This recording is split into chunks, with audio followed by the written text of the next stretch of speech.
A terceira vitória seguida do Internacional após a volta do Brasileirão. Já dá para olhar para cima, Libertadores, as contas vão mudando. A nona derrota do Santos no Campeonato Brasileiro, isso é campanha de rebaixamento, lá vamos nós de novo. E a centésima explosão do Neymar. O centésimo ataque de destempero do Neymar. De novo, né? Tá empilhando assim, um atrás do outro. Like no vídeo, se inscreve, ativa o sininho, rumo a 390 mil inscritos por aqui. Deixa eu falar com você da Golcase, todo o site com até 70% de desconto. Chegou a minha garrafinha fresh. Ah, garoto, a garrafa que mantém a bebida quente por até 12 horas, fria por até 24 horas. Essa aqui é de 650 ml, com a logo linda da Golcase. E a galera que diz, Jorge, você faz um vídeo de meia hora, não toma água. Pronto, tá aqui a minha garrafinha fresh que você encontra no site. Você também tem os produtos oficiais do seu time, tem a garrafinha fresh do seu time também, que você pode colocar o seu nome, é linda demais.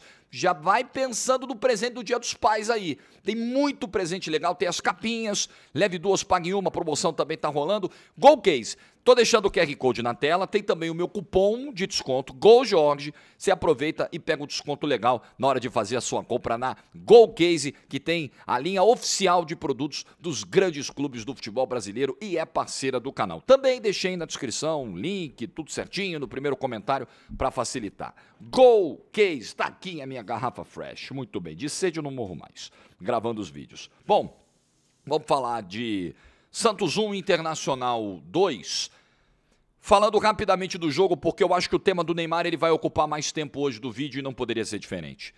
O jogo foi de um Inter eficiente, de um Inter com estratégia para ganhar o jogo. Um Inter que teria o contra-ataque, daria a bola ao Santos. Essa estratégia do Roger ficou muito clara, para mim, pelo menos, desde o início do jogo. E aproveitar escapadas. Talvez o Inter não contasse que a escapada fatal ocorresse logo com 9 minutos de jogo. Depois de um ataque do Santos, o David Washington toma uma decisão errada, ele nem finaliza, ele nem toca para o Neymar. E aí, em menos de 15 segundos, saída rápida do Rocher pelo lado direito, aí a bola chega no Alan Patrick, enfiada para o Carboneiro, o brasão sai esquisito e o Carboneiro faz um gol. Muito cedo, num lado muito forte do Inter, e talvez o Escobar ali na direita e não o Igor Vinícius tenha sido para tentar segurar um lado de muita velocidade do Internacional, mas enfim, o Escobar ontem estava numa noite terrível e acabou inclusive cometendo um pênalti que nós temos que falar no segundo tempo, né? Não tem condição. Mas era o Inter que ia buscar acelerar o jogo quando tivesse a bola, com menos posse, muito lá com o Bernabé, com o Carboneiro, e o gol sai exatamente pelo lado esquerdo do ataque do Internacional. Depois tem mais uma chance de cabeça com o Vitão, né, que vai para a área. Gostei muito da dupla de zaga, principalmente do Vitor Gabriel. Achei uma atuação muito segura do Vitor Gabriel ontem, nos momentos em que o Santos tentou colocar algum tipo de pressão, travando chute, cortando. Gostei do Thiago Maia, deu uma proteção importante para a defesa do Internacional. E você ter um cara como o Alan Patrick, é um cara que decide, é um cara que pode ter, às vezes, uma bola do jogo e ele vai fazer algo de positivo, ele vai saber fazer alguma coisa e ele participa diretamente do lance que abre o placar e encaminha a vitória pro Internacional. Então, o Inter viveu uma noite onde, individualmente, preciso falar do Rocher também, né? Onde, individualmente, vários dos seus jogadores se comportaram muito bem. No momento em que a coisa começa a apertar um pouquinho, o Roger protege mais o time, aí vem o Luiz Otávio, aí vem o Bruno Tabata, tenta tirar um pouco da posse de bola do Santos. Então, tudo aconteceu muito bem para o Internacional ontem. O gol que sai muito cedo, o pênalti que o Inter, entre aspas, ganha do Escobar no momento em que o Santos apertava ali para tentar o gol de empate, a estratégia do Roger, as mexidas do Roger, tudo funcionou muito bem. E o Rocher faz a defesa do jogo. A defesaça do jogo. Muita gente vai ficar destacando o azar do Neymar, a bola que correu em cima da linha, um pedaço da bola que entrou, o toque na trave. Para mim, o mais incrível do lance é a defesa do Rocher. É defesaça. O Rocher salvou o Inter de tomar um empate com um toque na bola depois da finalização. Muito difícil, né, de defender do Neymar. De uma ótima finalização do Neymar. E o Rocher faz uma senhora defesa. O Rocher teve lesão séria, né, retornou. É um goleiro, para mim, dos melhores que temos aqui no futebol brasileiro. e fez apenas o seu 6º jogo, né? Justamente pelo fato da lesão que ele teve. Foram apenas 6 jogos na temporada 2025. Contando seleção e Inter, né? Porque ele teve 2 jogos a serviço agora da seleção do Uruguai, jogou agora o último jogo contra a Bolívia, foi titular, jogou os 90 minutos contra a Argentina também.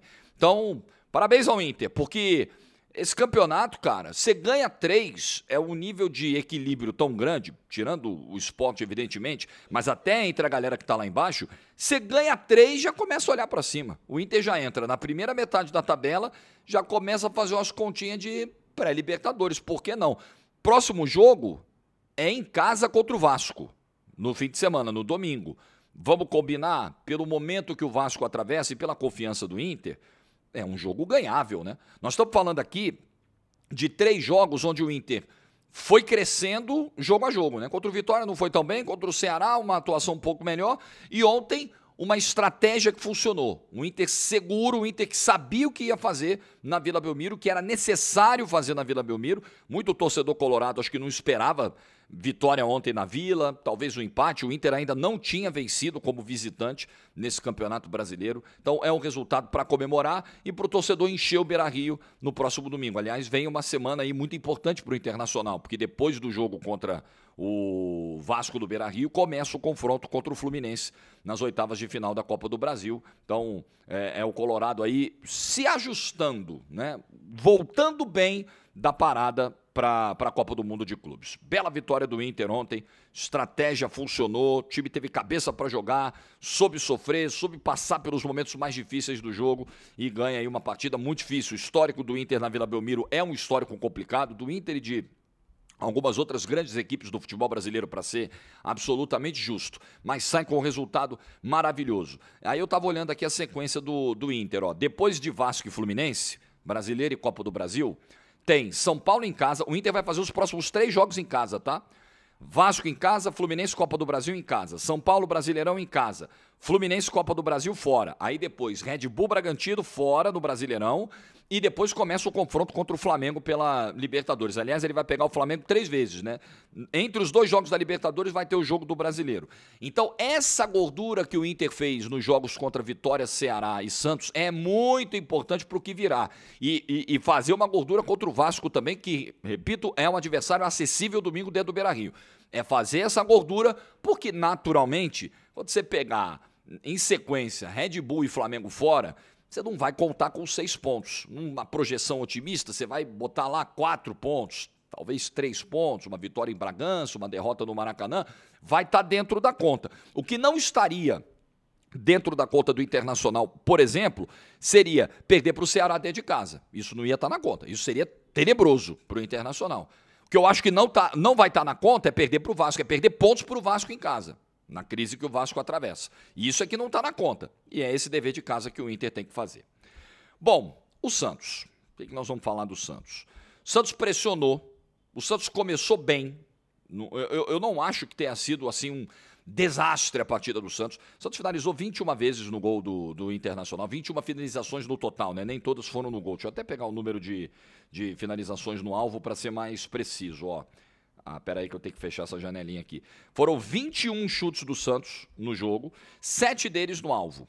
O Internacional finalizou 11 vezes, 4 no alvo. O Santos teve chances claras para empatar o jogo. Teve o Neymar, você vai contar pelo menos 4 lances do Neymar. 2 bolas de cabeça, um chute da entrada da área que passou à direita do gol do Rocher no primeiro tempo, um chute por cima dentro da área no segundo tempo. O número total de conclusões do Neymar no jogo foi de 6. Foram 6 finalizações do Neymar no jogo de ontem. Ainda teve David Washington mandando bola na trave, ainda teve o Roleiser cara a cara num bolão do Schmidt por elevação. Estou falando disso só do primeiro tempo, fora as oportunidades do segundo tempo. Então o Santos começou pressionando. Não dá para dizer que o Santos começou mal o jogo, que o Santos começou sendo dominado. O Santos foi criando chances muito rapidamente. Me pareceu um time um pouco ansioso.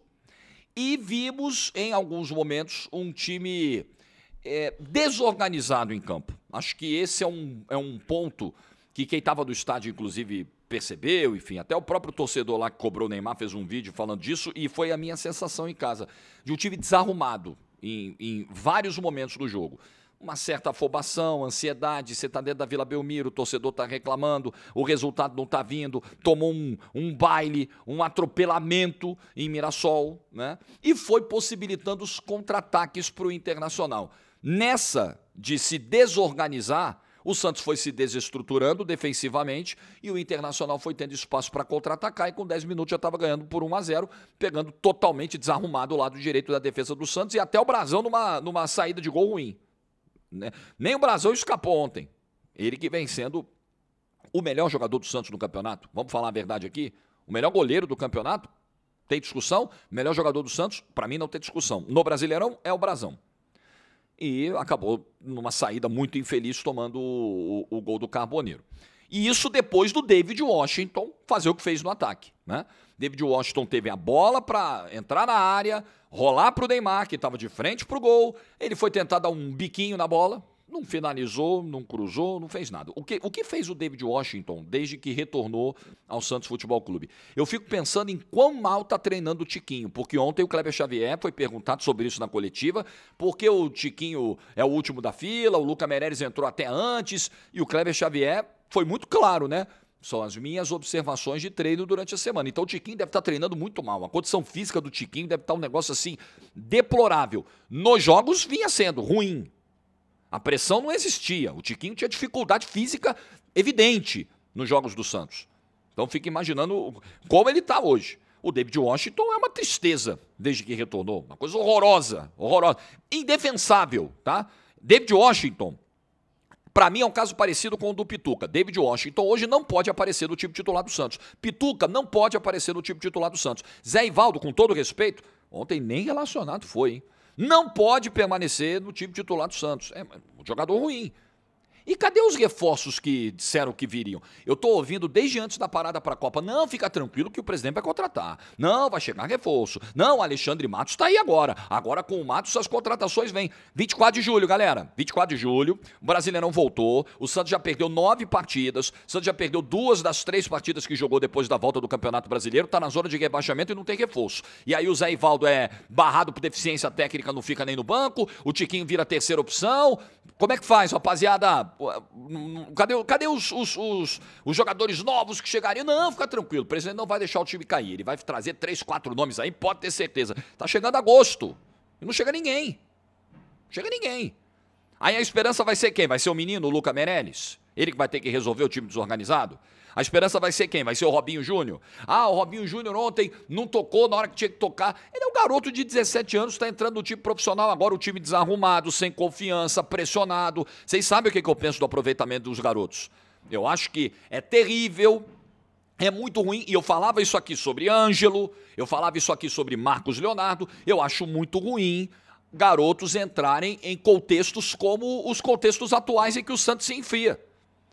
Indo para a segunda divisão, time arrebentado, sem dinheiro, sem reforço, joga tudo no moleque, bota a bola no moleque para o moleque resolver, ele é só um moleque. Vocês sabem o que eu penso. Então continuo achando a mesma coisa. E aí o Santos, enfim, segundo tempo, aí vem o bom tempo. Xavier, o negócio é o seguinte, o Gabriel Bom Tempo, até o Lucas Musetti ontem fez um tweet, eu concordei totalmente. Aliás, o Musetti está com um canal agora, né, no YouTube também, e eu recomendo que vocês acompanhem o canal do Musetti, da Gabriela Brino, gosto muito dos dois. É a publi do coração para os dois, gosto muito do trabalho que eles fazem lá. E o Musetti fez um levantamento aqui dos 45 minutos que o Bom Tempo teve em campo, um pouco mais do que isso. 5 desarmes, 2 interceptações, ganhou 5 de 7 duelos por baixo, 2 de 3 pelo alto, 2 passes decisivos. O que falta para o Bom Tempo ser titular do Santos? É evidente que ele melhora a dinâmica do Santos, mas assim, no estalo de dedos. Ele não é o Messi, o Pelé, ele não é calma. Mas é impressionante o que ele consegue oferecer em termos de chegada ao ataque, de desarme, de construção, de fôlego. Não dá para você abrir mão. Num time com tantas dificuldades técnicas e coletivas, não dá para você abrir mão de um cara como o Gabriel Bom Tempo. Ele entra, o time melhora. Geralmente ele entra, o time melhora. Isso não pode ser coincidência. Sempre, mas sempre, sempre. Então, e olha que, mesmo num contexto em que o Santos insistia muito pelo outro lado, que o Barreal entrou na esquerda, no lugar do Guilherme, acho até que ele vai melhor ali, Barreal, Guilherme insistindo mais por ali, o bom tempo foi uma boa opção também para levar o time do meio para frente. Mesmo com o time capenga pro outro lado. Então não dá para você abrir mão do bom tempo, né? Não dá para abrir mão do bom tempo.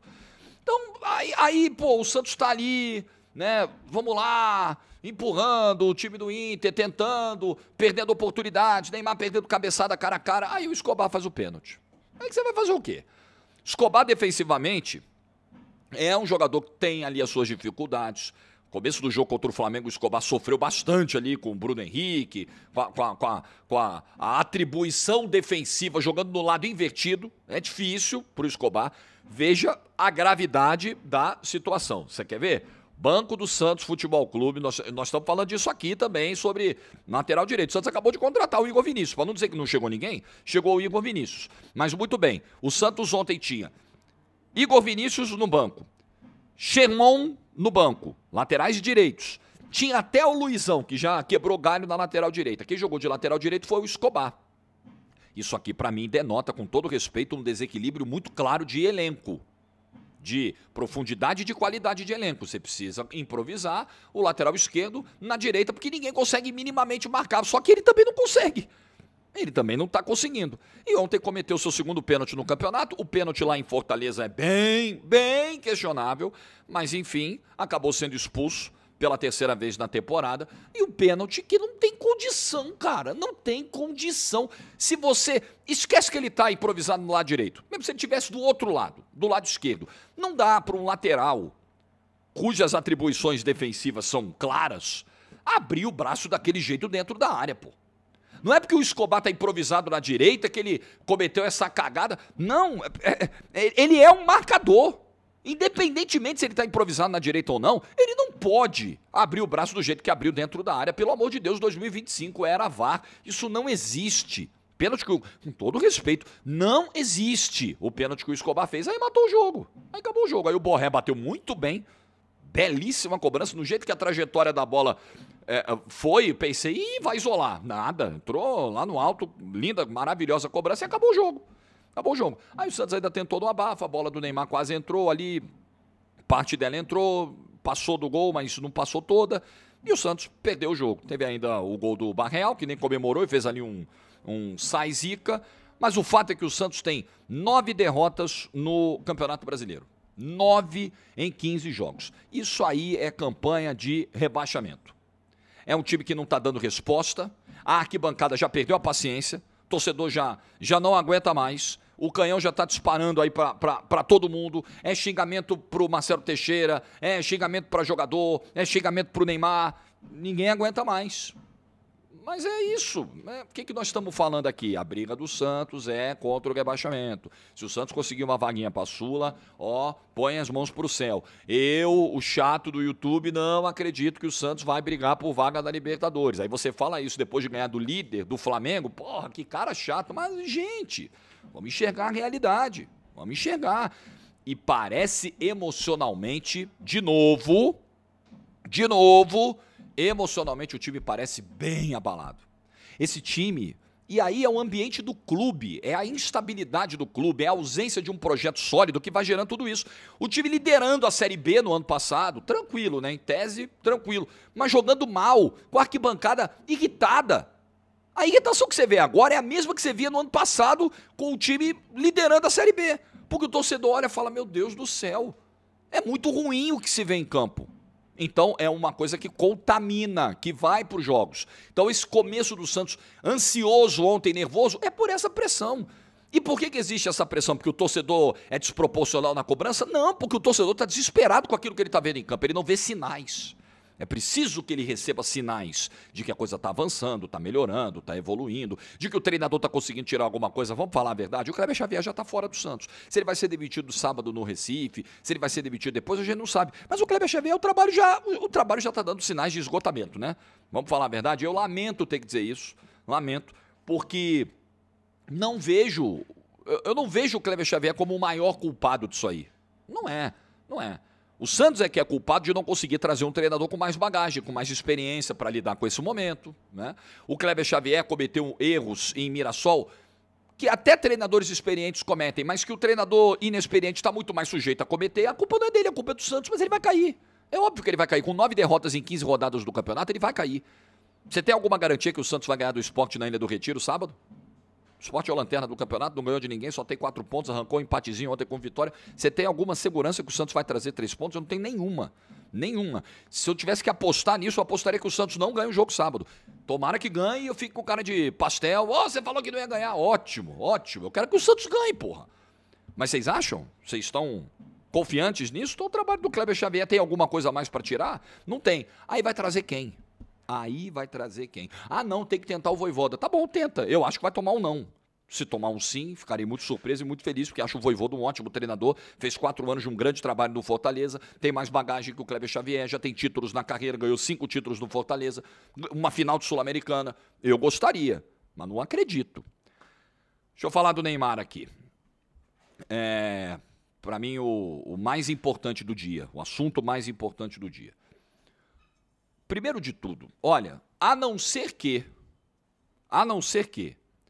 a honra da sua família seja ofendida, o cara fale da sua filha, da sua mulher, da sua mãe, do seu pai, o cara fale da cor da sua pele, o cara fale da sua condição sexual, a não ser que entre nessa seara, jogador de futebol jamais pode xingar torcedor. Jamais pode defender ofensa de torcedor no mesmo tom. Jamais pode se igualar. Não pode. Não pode. O xingamento, o vai tomar naquilo, vai para aquele lugar, seu filho disso, filho daquilo, que vem da arquibancada, eu já disse algumas vezes aqui, eu acho que tá assim, no limite, é o esticamento da corda no nível máximo daquilo que você consegue tolerar ainda num campo de futebol. Eu acho grosseiro, acho mal educado, não faço, me seguro. Mas, pô, faz parte. É um desabafo, né? O seu filho disso, vai tomar naquele lugar. Você não quer que o cara vá exatamente para aquela direção na vida, né? Se ele quiser ir, tudo bem, não tem problema nenhum. Mas não quer dizer que você necessariamente ache que a mãe dele trabalhe num prostíbulo. Você só tá ali desabafando. Eu acho que, assim, vai. O que não dá é pro jogador responder no mesmo tom, cara. O que não dá é pro torcedor, vai tomar naquele lugar, e o Neymar, irmão, Neymar, você é o Neymar, cacete, 230 milhões de seguidores no Instagram, um fenômeno de mídia, porra, mandando o torcedor do Santos com a camisa azul, olha o simbolismo disso, é que o Neymar não entende essas coisas, cara, o Neymar não entende o simbolismo, o tamanho que tem, não adianta, o Neymar não entende, ele não entendeu até agora. Ele vai entender como? Ele não entende. Olha o simbolismo. Ele mandou tomar naquele lugar um torcedor dentro da Vila Belmiro, na casa dele, com a camisa azul, que faz referências a ele, Neymar, a passagem dele em 2012, com o Brasil todo vendo, o mundo todo vendo. Vai tomar naquele lugar. Que é isso, cara? Que é isso? Por muito menos aqui nesse canal, em outros casos, em outros clubes até, por muito menos do que isso, eu defendi jogador ir embora do clube. Jogador não pode chegar para a torcida. Uma vez o Bruno Silva fez isso no Botafogo, lembra? O Botafoguense vai lembrar. Ele virou para a torcida, acabou o jogo no Newton Santos, ele foi substituído, o jogo estava rolando. Ele virou para a torcida e falou assim, tô vazando. Tá vazando, irmão? Então você vaza. Lembra do Fabrício do Internacional? Pá! Meteu o dedão para a torcida do Internacional. Irmão, que parada é essa? Por muito menos eu já defendi jogador ir embora do clube. Vou fazer o exercício semelhante ao que fiz do pênalti que o Neymar cometeu contra o Botafogo. Vamos lá. Se quem manda o torcedor tomar naquele lugar ontem é o Guilherme, o que aconteceria com ele? Se o Tassiano vira pro torcedor que tá xingando ele, e reclamando com razão, né, do desempenho horroroso que o Tassiano tem, xinga o torcedor na arquibancada, o que acontece com o Tassiano no clube? Ele continua no clube? Ele vai ter dificuldade para continuar na cidade, ou não é? Mas o Neymar pode. O Neymar não pode xingar torcedor do Santos. E eu fiquei triste de ver o cidadão ontem sendo expulso da arquibancada. Ele é tão santista quanto vocês que estavam aí do lado dele, ele é tão santista quanto eu. Ele tem todo o direito de protestar. Se ele não cometeu crime, se ele não excedeu as linhas do tolerável, do aceitável, ele tem todo o direito de reclamar do Neymar, de reclamar de qualquer um, porque vamos fazer o exercício também. Se o Guilherme perde os gols que o Neymar ontem perdeu de cabeça cara a cara, se o David Washington perde, se o Tassiano perde, o que estaríamos falando? O que a arquibancada diria? Então, se o torcedor tá irritado porque o Neymar perdeu gols cara a cara, ele pagou o ingresso e tá no direito dele. Aí ele é expulso, ele sai da arquibancada. Ei, fulano, vai tomar naquele lugar. Os caras querendo dar uns tabefe nele. Ele tem que gravar um vídeo e pedir desculpa. Porra, desculpa! Acho que é Alex o nome dele. Desculpa, irmão, você não tem que pedir desculpa nenhuma não. Você tava no seu direito, você pagou o ingresso como todo mundo. Você tava lá pra criticar e pra apoiar como todo mundo. Até onde eu sei, se você tivesse cometido algum crime, se você tivesse sido racista com o Neymar, xingado a mulher dele, a mãe dele, com certeza a gente já saberia disso, você já estaria até na delegacia. Então não foi isso que aconteceu, né? Foi reclamação de jogo. Aí o camarada tem que pedir desculpa. Galera, pelo amor de Deus, pelo amor de Deus, o que tá passando na cabeça de vocês, pessoal? Eu acho, minha análise do jogo do Neymar, porque eu também agora tô vendo muita gente dizer o seguinte: ah, porra, o Neymar não jogou nada e quer ficar botando o dedo na cara do torcedor, gente que nem viu o jogo. O Neymar, além das 6 oportunidades que teve, ele teve a cabeçada cara a cara no primeiro tempo, ele teve a finalização da entrada da área que passou à direita, ele teve o chute por cima no segundo tempo, ele teve a cabeçada cara a cara no segundo tempo, ele teve o chute que quase entrou, que ficou em cima da linha depois de bater na trave nos acréscimos do jogo, ele deu uma bola de calcanhar pro David Washington que mandou na trave no primeiro tempo.